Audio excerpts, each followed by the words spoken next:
ഗോപൻ സ്വാമിയുടെ മരണ അല്ലെ സമാധി വിഷയത്തിൽ പോലീസിനും മാധ്യമങ്ങൾക്കും കേരള ജനതയ്ക്കും ഒരു ബിഗ് സല്യൂട്ട്. കാരണം ആ മരണം നടന്നിട്ട് കുറച്ച് ദിവസം കഴിഞ്ഞപ്പോൾ പോലീസിൻ്റെ ശ്രദ്ധയിൽപ്പെട്ടു. പോലീസ് അത് അന്വേഷിക്കാൻ ചെന്നപ്പോഴുള്ള സംഭവവികാസങ്ങൾ നമ്മളെല്ലാം കണ്ടതാണ്.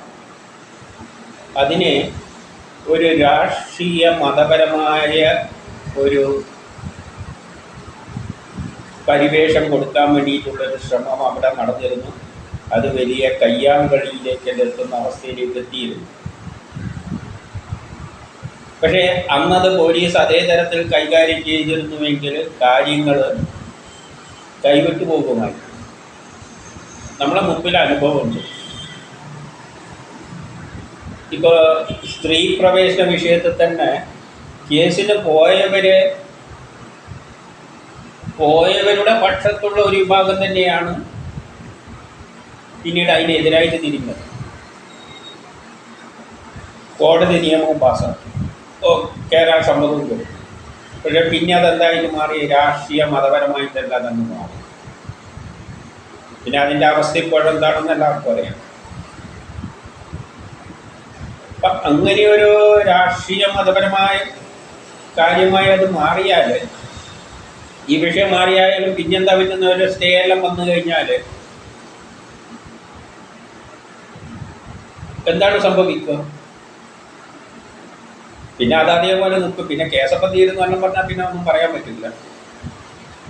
പിന്നെ അതിലടക്കത്ത് വരും, പിന്നെ അതിന് വടക്ക് എത്തിക്കണം, ആ ഒരു ആവശ്യമെല്ലാം വരും. മതപരമായി മാർക്കോട് പിന്നെ അത് പിന്നെ എങ്ങനെയാണ് ആ അവസ്ഥയാകും. കാരണം പിന്നെയുള്ളത് നമുക്കറിയാലോ, കോടതി വിധി കൊണ്ട് മാത്രം ഒരു കാര്യം നടപ്പാക്കണമെന്നൊന്നും നടപ്പായിട്ട് കാണുന്നില്ല. നടപ്പാക്കേണ്ടതാണ് നിയമപ്രകാരം. പക്ഷേ ഇപ്പോൾ പള്ളിത്തർക്കെല്ലാം കണ്ടില്ലേ, അതങ്ങനെ നീണ്ടു പോകും. ഇപ്പോൾ സ്ത്രീ പ്രവേശനം തന്നെ കോടതി പ്രഖ്യാപിച്ചതാണ്, പക്ഷെ എവിടെ എത്തി? അങ്ങനെ നീണ്ടു പോകുന്നു. അതുവരെ ഇതുവരെ പോകുമായിരുന്നു. ആ ഒരു നിലയിലേക്ക് അത് പോയിരുന്നു വയ്ക്കും. അപ്പോൾ അത് തന്ത്രപൂർവം അതിൽ നിന്നും പിന്മാറി ഇത് കോടതിയിൽ എത്തിക്കുക തന്നെയാണ് ചെയ്തത്. കോടതിക്ക് അതിനകത്ത് വലിയൊരു പങ്കുണ്ട്. കോടതിയുടെ തീരുമാനം തന്നെയാണ് ഇതിൻ്റെയെല്ലാം പിന്നിലുള്ളത്. പക്ഷേ രാഷ്ട്രീയവും മതപരവും അതിനകത്ത് കയറി വരുമ്പോഴുള്ള പിന്നെയുള്ള അവസരത്തിലാണ് അതങ്ങനെ വെച്ച് നീളുന്ന അവസ്ഥ വരുന്നത്.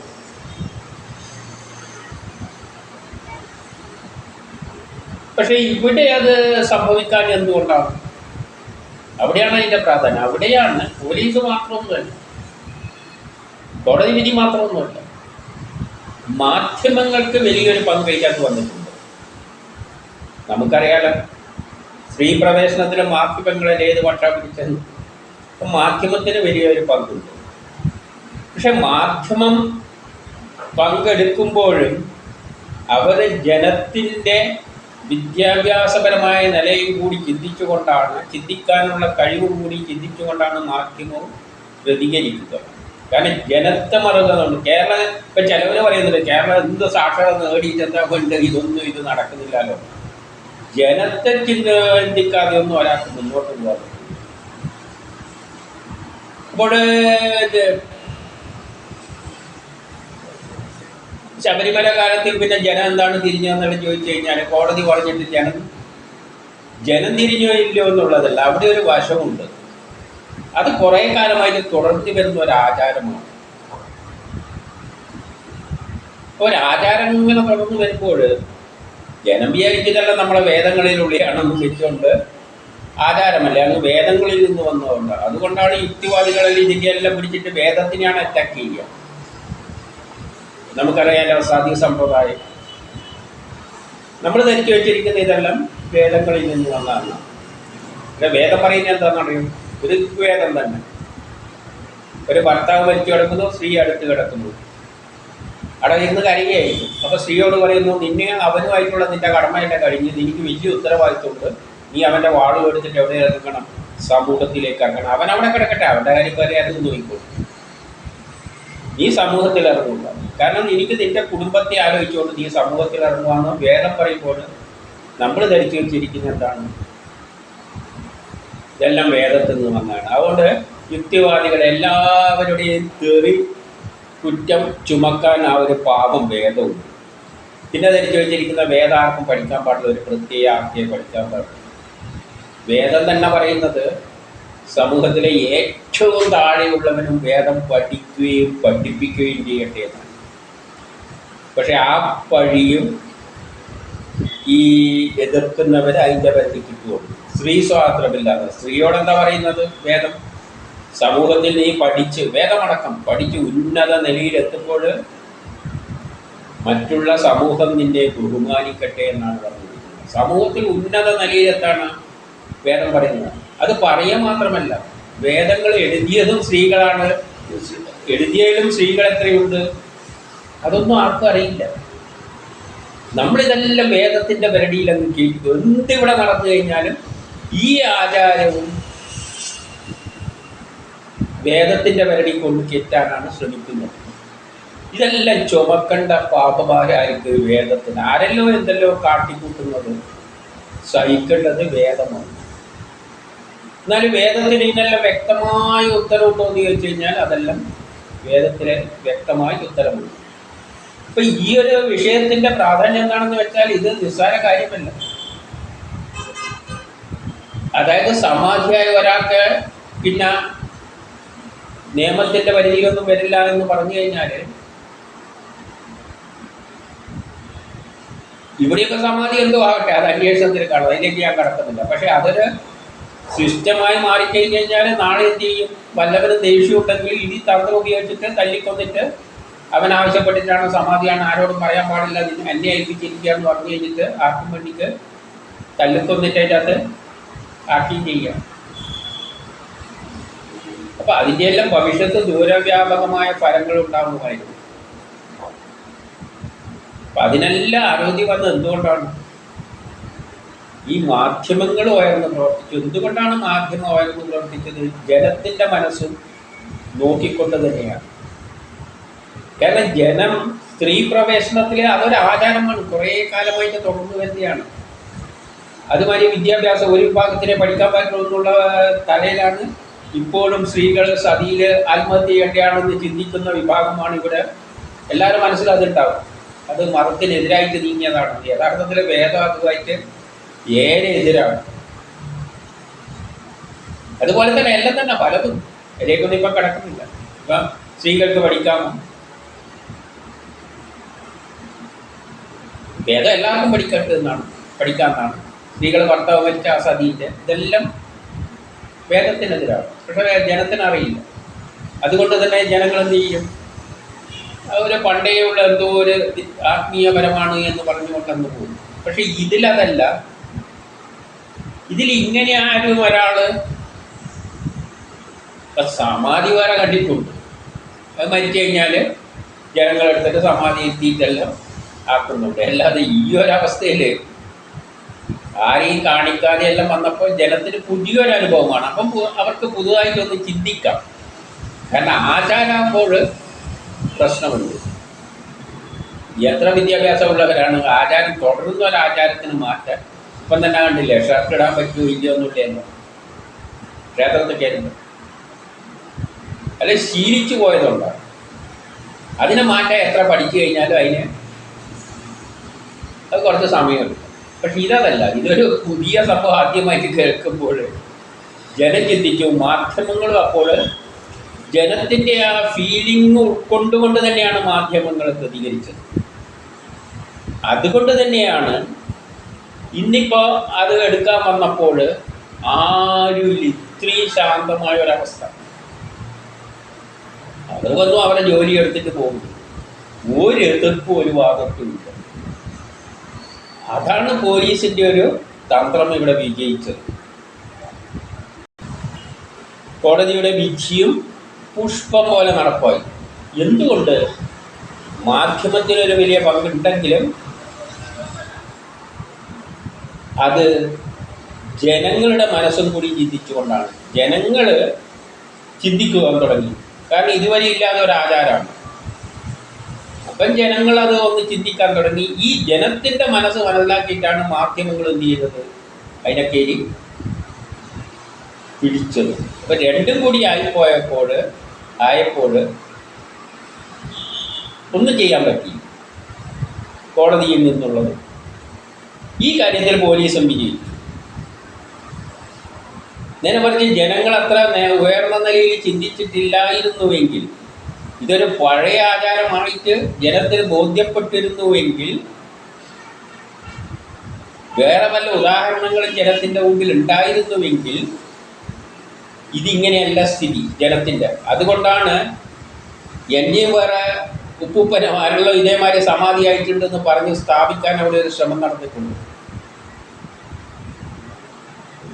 വേറൊരാൾ കയറിയിട്ട് പറയുന്നത് കേട്ടിട്ടില്ല, എൻ്റെ ഉപ്പൂപ്പനും കൊണ്ട് ഇനിയിപ്പോൾ അതെല്ലാം നാട്ടി അടിക്കുക. അതായത് ഇതൊരു ആചാരമായിട്ട് ഇങ്ങനെ വരികയാണ്, വരുത്താൻ വേണ്ടിയുള്ളൊരു ശ്രമം നടക്കും. എങ്കിലും ജനവും കയറി പിടിക്കുമായിരുന്നു. പക്ഷേ ഇത് ആദ്യത്തെ അനുഭവമായിപ്പോയി. അതുകൊണ്ടാണ്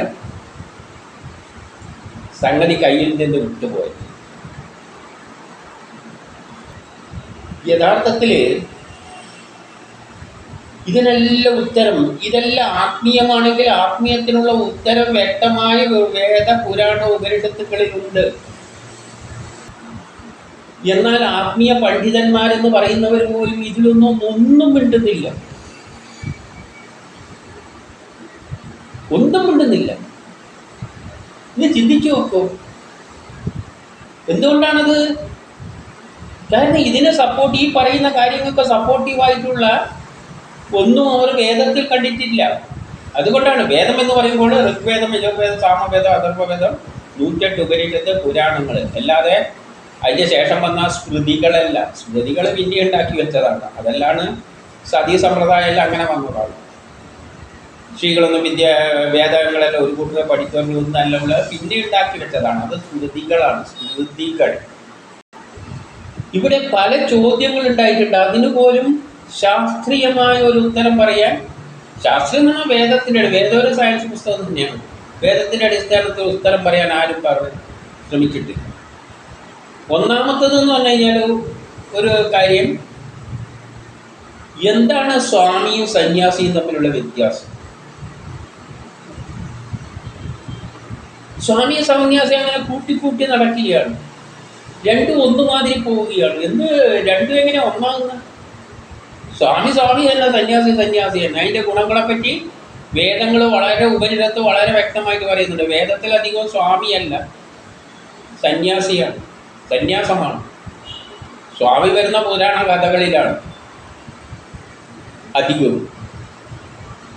സ്വാമിയെ എന്ന് വിളിക്കുന്നുണ്ട്, കാര്യമാരെല്ലാം വിളിക്കുന്നതാണ്, കർത്താക്കന്മാർ. അപ്പം അതിലേക്ക് വിഷയം. അപ്പോൾ അതിനെപ്പറ്റിയുള്ള ഒരു വ്യക്തമായ ധാരണ വേദത്തിൽ നിന്നും വേണ്ടിയുണ്ട്. പക്ഷെ ആരും അതിലേക്ക് ആ സംശയം പോലും ഇവിടെയുള്ള ആർക്കും വ്യക്തമാക്കി കൊടുക്കാൻ പറ്റിയിട്ടില്ല. എന്താണ് സ്വാമിയും സന്യാസിയും തമ്മിലുള്ള വ്യത്യാസം? പക്ഷേ ഉപനിഷത്തുകളിൽ വളരെ വ്യക്തമായിട്ട് പറഞ്ഞു വെച്ചിട്ടുണ്ട്. ആ വേദം പഠിച്ചു കഴിഞ്ഞാൽ സ്വാമി എന്താണ്, സന്യാസി എന്താണെന്നല്ല വളരെ വ്യക്തമായിട്ട് കിട്ടും. പിന്നെയുള്ളത് മരണവും സമാധി, ഇത് തമ്മിലുള്ള വ്യത്യാസം എന്താണ്? ആർക്കും പിടിയില്ല. ഈ അവസ്ഥയിലും എന്താണ് മരണം, എന്താണ് സമാധി എന്ന് ഒരാൾക്കും ഒരു പിടിയില്ല. ചോദിച്ചു കഴിഞ്ഞാൽ ഒരാൾക്കും ഇല്ല. വേദത്തിൽ വളരെ വ്യക്തമായി പറഞ്ഞു വെച്ചിട്ടുണ്ട് എന്താണ് സമാധി, എന്താണ് മരണം തമ്മിലുള്ള വ്യത്യാസം. ശാസ്ത്രീയമായി തന്നെ പറഞ്ഞു വെച്ചിട്ടുണ്ട്.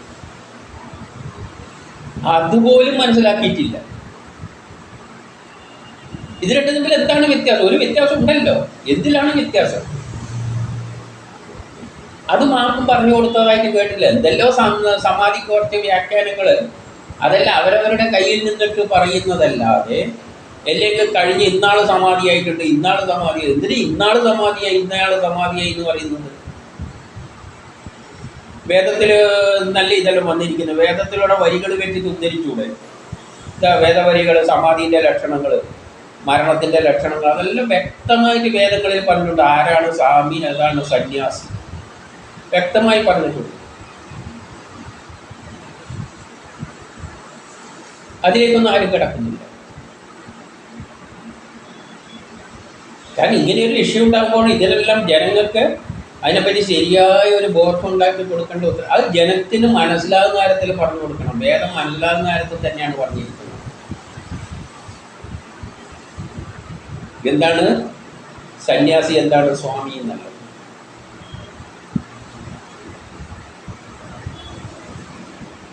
പിന്നെയുള്ളത്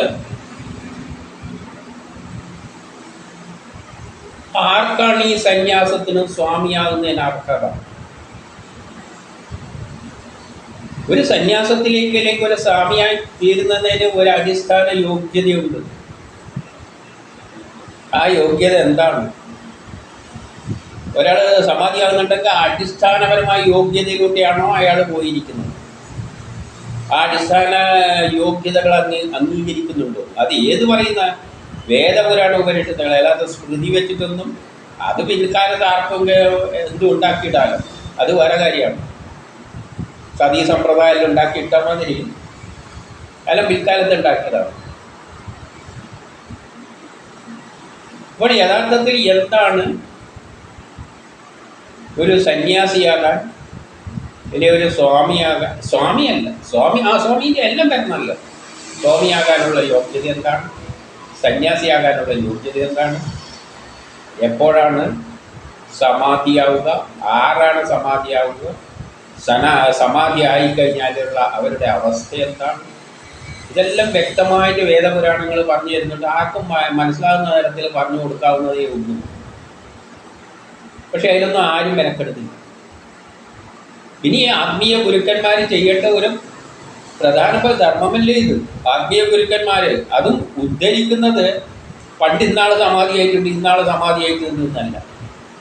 വേദഗ്രന്ഥങ്ങൾ വെച്ചിട്ട് ഇതാ, വേദഗ്രന്ഥത്തിൽ അല്ലെങ്കിൽ ഉപനിഷത്തിൽ ഇതാ സമാധിൻ്റെ നിർവചനം ഇങ്ങനെയാണ്.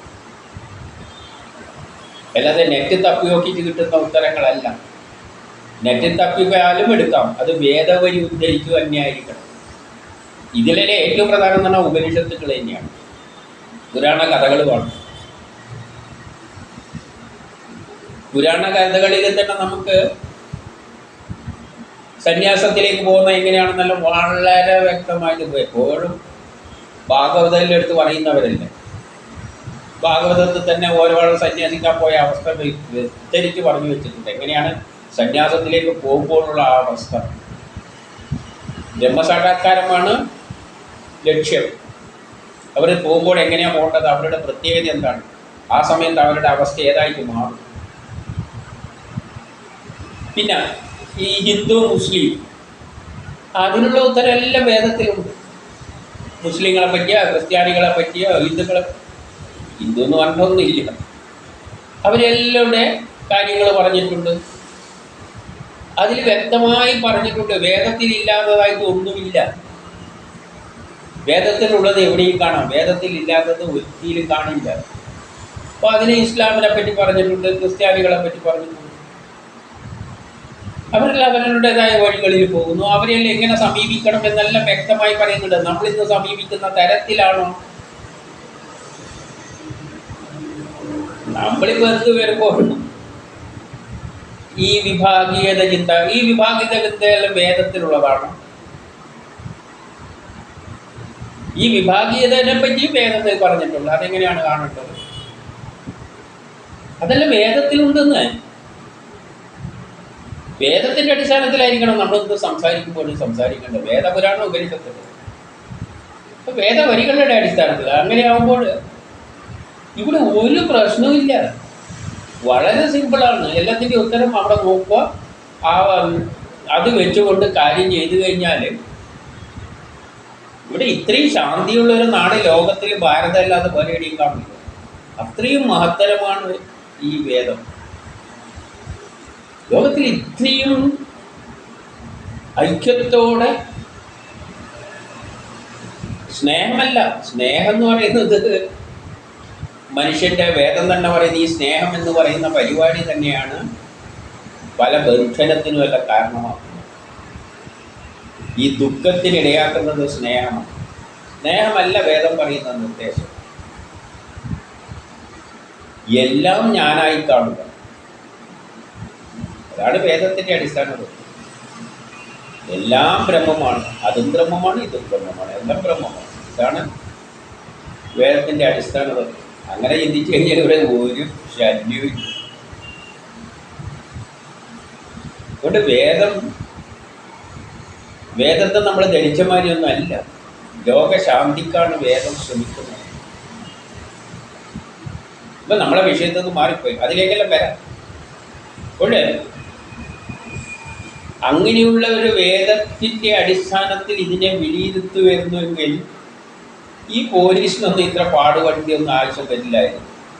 നമ്മൾ ഇതിനെല്ലാം രാഷ്ട്രീയമായിട്ട് കൂട്ടിക്കുഴച്ചിട്ടുണ്ട്.